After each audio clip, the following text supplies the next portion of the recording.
কি যে করি আর কেঁদে মরি অসুন্দরী তুই একদিনে বলে খালি করবি একদিনে খালি করলে হবে না বাবা আস্তে আস্তে খালি করতে হবে না আস্তে আস্তে মাল খালি করতে হবে ধীরে ধীরে হবে আমি খালি আমি খালি আমি খালি আমি খালি বন্ধু কেন তুই করে দিবি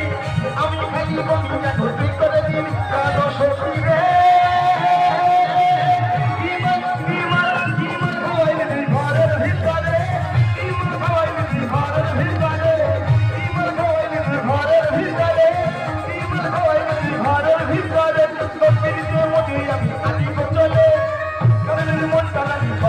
I'm